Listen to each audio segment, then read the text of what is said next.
Isaiah 55 and verse 8. It says, "For my thoughts are not your thoughts, neither my ways your ways, saith the Lord. For as the heavens are higher than the earth, so are my ways higher than your ways, and my thoughts higher than your thoughts." And last week we touched on the fact that, and today I want to speak about learning your way to success. When we say learning your way to success, is that we come to understand that succeeding at what you do, or really successful people, is not a myth, all right? It's not a mystery. And it's not something that is a myth. It's something that can be studied. The laws of success can be understood, and the laws of success can be applied, and with you getting the result. That is the same way a person decides that I want to learn a language, and they set themselves to learn that language, and they don't expect that the next day they will have understood the language, but they know that if they give themselves to it and pay attention to it, learning it in a very focused way over a short period of time, they are going to understand, all right, the language. So if you can understand a language, any language, and it's just like hearing a language and everything is gibberish and you don't understand what they're saying, it's the same way success can be, which means that everything is just, what's really going on here? You know, this world is a game of chance, it's a game of luck. Some people are just lucky, some people, it's not that way. But it's something that you've got to understand has to be learned. It's not something you can hustle into. It's something that you have to study and something that you can learn. I said that you can have a right thought and idea. But more importantly, the way you go about the execution of that idea and that thought, you have got to pay attention to that. That God doesn't just lead in the way that you should go, that this is where he wants you to go. He will also teach you how to get to that point. So yes, this is where I want to get to, but then I must understand, and this is the key, that I need to be taught, and this teaching will come in bits and pieces from other human beings by the Spirit of God in order for you to understand how to get there. Now, once you don't understand this, then it's going to be an uphill task. But if you say, this is where I believe in my heart I want to get to, and I believe God for the fulfillment of something, then I will have to learn from the Spirit of God on what to do for me to manifest or receive what I have believed God for. It's not that, well, I believed God, that means I will just sit down. No. You are going to learn. That is, God is at work in you. You are going to have to work out that, all right, salvation. So what's the definition of learning? When we say learn your way to success, what really is the basic definition of learning? It is the acquisition of two things. When you say I am learning, it is two things that you are acquiring. One, you are acquiring knowledge. Two, you are acquiring skill. In other words, you are acquiring knowledge, and then you are also acquiring at the same time skill. All right? Now, and the way you get knowledge is by study, and the only way you get skill is by practice. Let me say this here. So you cannot be learning anything if you are not using the knowledge you are receiving to try to do something you couldn't do before. Are you following what I'm saying? I cannot be learning how to play a guitar by reading books on guitar and reading books about the strings. The only way I can do it is that I try to play the guitar, and what I am doing is practicing the knowledge that I have received. So I understand that I am developing my skill through the application of knowledge. That is why you don't know how to do anything you have not done before. Are you following what I'm saying here? You don't know how to do what you've never done. So you can't tell somebody else, right? So I'm experiencing if someone comes and says, all right, this is a car, and gives you all the facts about, or somebody comes and draws a plane and says a Boeing 777, all right, and does all that kind of stuff and all of that. You know, last Thursday I was going to Abuja, and somehow, I got into the plane, and another airline, I think they had to go and pick up an aircraft in Abuja. So, you know, when there are empty seats, you can take, because they were pilots, all right, from some other airline. So they sat. So one of them sat beside me. And so I said, which airline do you fly for? And he said the chart. And he said he flies for this airline. And he talked about the new planes they had brought. And he said he brought one from this. Well, but to cut long story short. So I wanted to ask him a question, okay, as to whether because the type of plane he could fly was different from the one we were inside. But I waited till we were landing to ask him, so that it's not a bad confession, because you can now, because I wanted to ask him whether there'll be trouble on this flight, will you be able to use the knowledge you have of that other plane to land? But I waited till we were landing so that I don't jinx myself, because when you're asking somebody, can you fly this plane? Well, before you go and call something on yourself. So as we were landing, as we started taxi, I now asked him that if we had any problem, will you be able to? He said yes. All right, because all right, he has skill in what? Fly. But somebody else might be able to explain. He went to read all the books about that particular aircraft, and you say everything. All right, and say when they did it, how they did it, the way they did it. And I'm just trying to tell you that. So when sometimes, it's good if you study Greek and all of that, but you don't develop without practicing it. If you learn about the Greek word and the Hebrew word for love, but you don't exercise yourself to forgive, then it means nothing. If you don't practice patience and kindness, you haven't learned anything. What you have done is that you have acquired knowledge, but you do not have any form of skill. All right? So, that's why a person who doesn't practice, for example, there was a day I tweeted, I think, and I said and I tweeted out that, you should help those as you are led by the Spirit to help. I was talking about love. And someone said, no, you should help everybody, and you should just give to anybody. You don't have to wait to be led by the Spirit. So I knew straight away he doesn't practice anything. Because if you practice things, you will know that if you have 50,000 naira, that there are people that need 1 million just around you. And therefore, if 6 people ask you for 500,000 and all you have is 50,000, then you must know that you have to be led by the Spirit as to who to give. Are you following what I'm saying here? So you know when people are just acquiring knowledge and they are not practicing. So learning I'm going somewhere with this, is knowledge and skill through study and experience. So what you are doing is you are studying and you are practicing. For example, and I'm going to quote something there.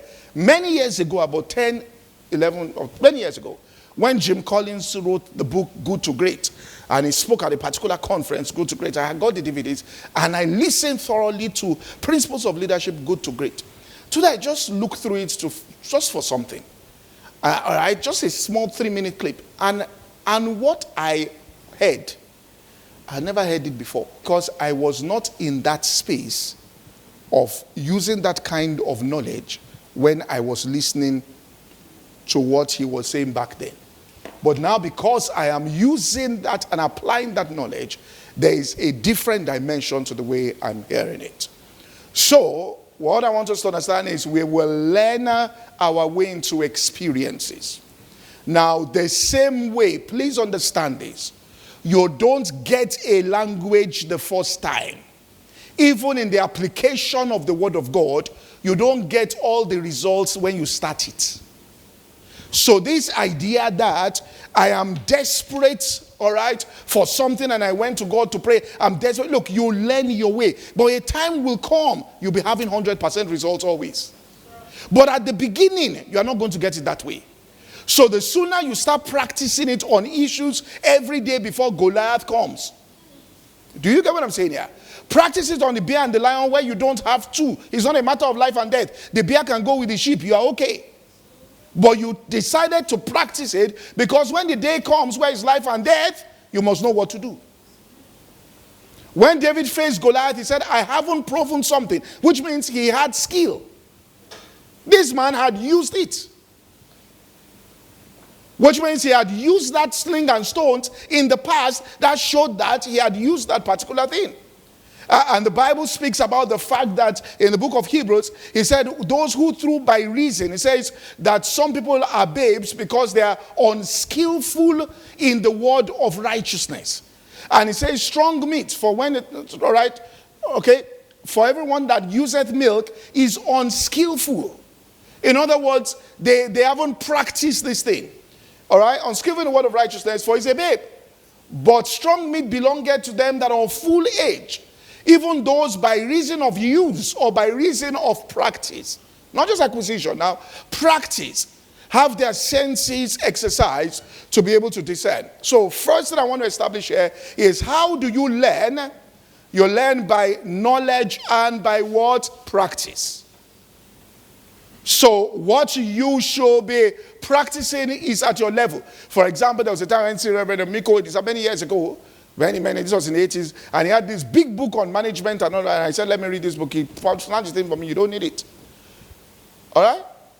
Because you're in school, what you need faith for is to pass exam, not to be reading about management strategies. Now, when you read that kind of thing, you just acquire knowledge. What that does to you is that you start speaking English. And then people that are in management there, that are doing things, you might have more knowledge than them, but you have no practice. So the little skill that they have, do you get what I'm saying here? So you can have a qualified mechanical engineer who can explain how a car, the origin and everything in the car, but the car spoils, he can't do anything. Then packs for a mechanic who doesn't have as much knowledge, but has learned skill. Do you get what I'm saying? The little they know, they practiced it. The one you know, you never have used. Do you get what I'm saying? So we know much more than the patriarchs because we have a whole Bible. But what they understood was whatever they heard, it was to be used. Abraham wasn't trying to be a Bible scholar. Abraham was trying to receive a land. Do you get what I'm saying here? David wasn't saying the Psalms so that somebody can be quoting Psalms. They were saying these things to get out of trouble. So you can only learn what you need. Are you following what I'm saying? Okay. So Acts 17, just to show you this, and verse 27. Let us look at this. Acts 17 and verse 27. It says that they should seek the Lord if haply they might feel after him and find him. It says you will feel after him and find him, though he be not far from every one of us. It says, next verse, for in him we live, move, and have our being. In other words, you feel after him, and then after some time you find him. So it's a process of feeling after God. And then what happens is that you discover, all right, and find him. If you have the Living Bible translation, if you don't, okay, the Living Bible translation, but if you don't, let's just go on here. So, we are speaking about this. And in this process, you practice things and you learn things. They started with a website, it failed.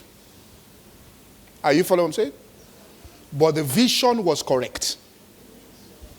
Do you understand what I'm saying here? The vision was right. The method that they were going about it was not. Steve Jobs actually had a concept that resonated with what they were doing, and it came from Steve Jobs. Steve Jobs, no come church. I'm trying to understand, so you don't just think it's inside your four walls of the church, God is moving. Are you following what I'm saying here? God used him to bring that. There was a 19-year-old boy that it was like, can you try something? Now, it is that process, but what I'm trying to get was that the first time they did it, they failed. So that you tried something and it did not work. Things don't work like that even in God, because you are not God. You are learning certain things. You understand what I'm saying here? You have to learn your way into an experience that you have inside your heart. So you can't come to God and just say that this is a concept, because I'm a Christian and I offered up a prayer, it should work automatically. Without any application, without any recognition of the fact that it is my own ignorance that might be creating the stumbling block to this particular experience. For there is no way in the mind of those guys they were thinking app. There was no way, because there was nothing like app in existence. It was somebody else that brought app that now brought that concept, okay, let's try it this way. And to their amazement, all right, the thing worked out as it should.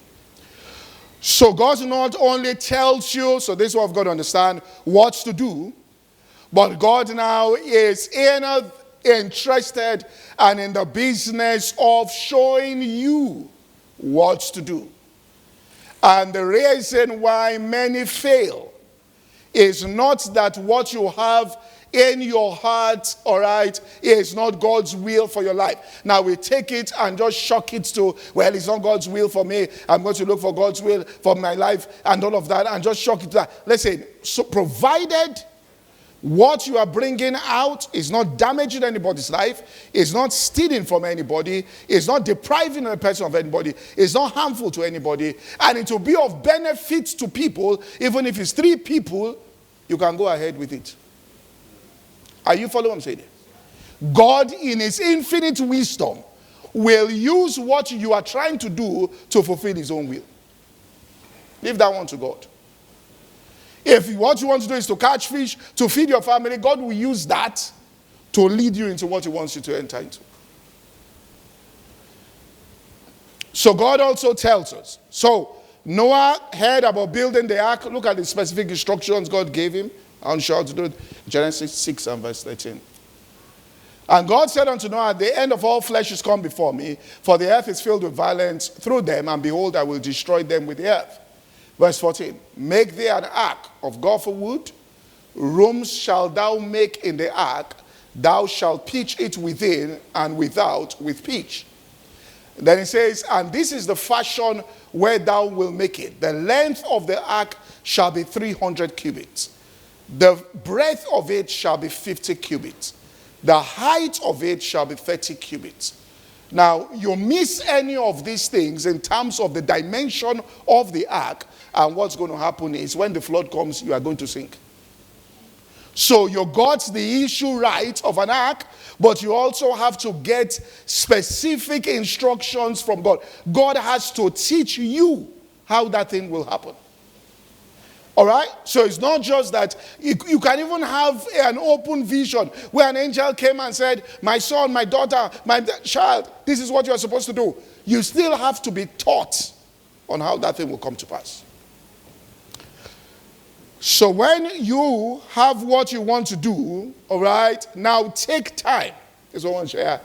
To wait on God, and I'll show this, to teach you how to get it done. Last week we saw these 2 scriptures.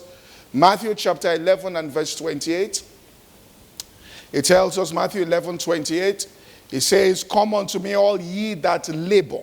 All right. So once there is that labor there and heavy laden, and I will give you rest. He said, take my yoke upon you and learn of me. In other words, that's what he says. You need to learn certain things from him. For I am meek and lowly in heart. And that's that yoke.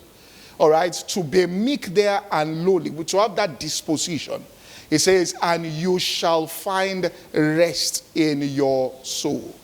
We saw last week, he said, come and learn, and I will teach you the unforced rhythms of grace. The second scripture, Isaiah 40, 29 to 31. Same thing he's saying here.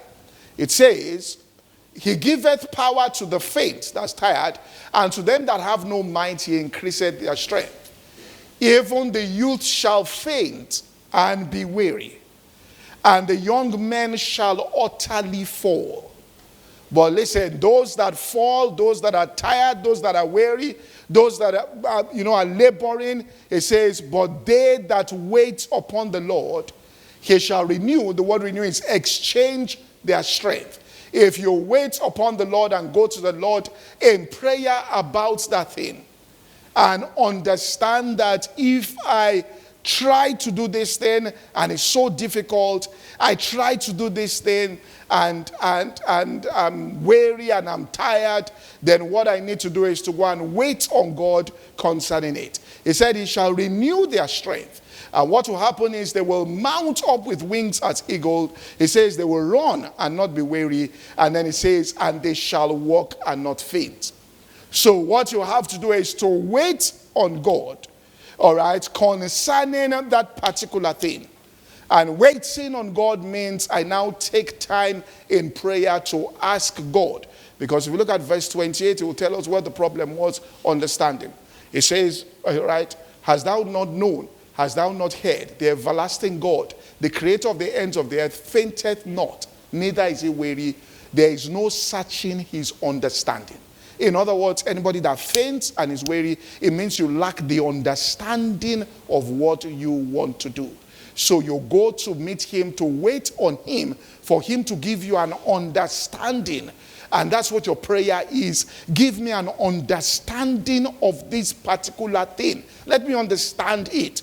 And that's why it says they are meek and they are lowly, because what they're doing is they understand, look, I need to understand this. Solomon was made king. He was a lowly person, a meek. He went to God and said, I am made king instead of my father David. But I don't know how to go out, neither do I know how to come in. Give me a wise and an understanding heart. All right? That I might know what to do. So vision is the task you want to accomplish. Revelation is how you are going to get it done. All right? Now you want to accomplish something, hold fast your confidence. That's your confession. Declare it, hold fast. And don't give up and understand. Now listen, this thing is a determination based on assurance. What I'm saying will come to pass. But I've got to learn and I've got to understand, all right, how to get it done. Right? I have to learn and understand, but hold fast your confession. Don't change. Know the problem is not an external problem of the environment. It is a heart problem of ignorance. Let me repeat what I'm saying. It's not an environmental problem. It is my own heart's problem that I am ignorant of certain things. There is information. I mean, these guys that wanted to do the Bible app, they are Christians, but they wanted to get it out. But they didn't know how. They didn't even have the concept of an app that God must have known this is what will get their vision out. And at that time, he was going around the earth and finally found a man, Steve Jobs, and said, planted it, and he put it out there. And for them, a church, to have heard what Steve Jobs wanted to do that early, it means there was somebody in Apple that was connected to them. Because for you to have known and to have been among the first people in Apple, what was going on inside Apple, you must have somebody, some connection there. And that connection they must have told them. And then there was somebody who was a 19-year-old boy who was around there who said, I can do the work all right on it. So everything just worked, but they didn't even. So when you're approaching something, know that this is what I want done, but the truth about the matter is, I am going to learn many things on my way to getting this particular thing done. I do not have the knowledge at this particular point in time. I have the vision, I have the faith, but now I need the knowledge. All right? Where is this knowledge coming from? Matthew chapter 11 and verse 29, it says, come and learn of me. And it says, you shall do what? Find the rest for your souls. Where are you going to learn to find this rest? Jeremiah chapter 6 and verse 16. Jeremiah 6 and verse 16. It says, thus saith the Lord, stand ye in the ways, and see, and ask for the old path. Where is the good way? And walk therein, and you shall find the rest for your souls. But he said, we will not walk. So what you need to do is, this is why they said, so look, where are the old paths? How do I get, all right, into this? How do I? And God will begin to get people across to you concerning this thing here on how to do it. So you are going to get the knowledge to get that particular thing done, which means it's not going to be by magic. It's not just going to be, some external miracles that will just happen without any you knowing the ways of God. God is going to show you his ways. And we'll get it now. He's going to send people. You are going to get information on how to get that particular thing done. So let's establish this here. All right. Learning is about acquiring knowledge. All right. The application of that knowledge, which is skill. And you grow in knowledge and you grow in skill by experience until you find out what really works. You are trying it. You are feeling your way through that thing until you find God. Once you found him in that, then you get into the unforced rhythms of grace and you understand, all right, the system through which that thing works. And then the flow begins and you start getting results, and it gets to a place where God is doing exceeding abundantly above what you could ask or think. But you learned your way into that particular experience.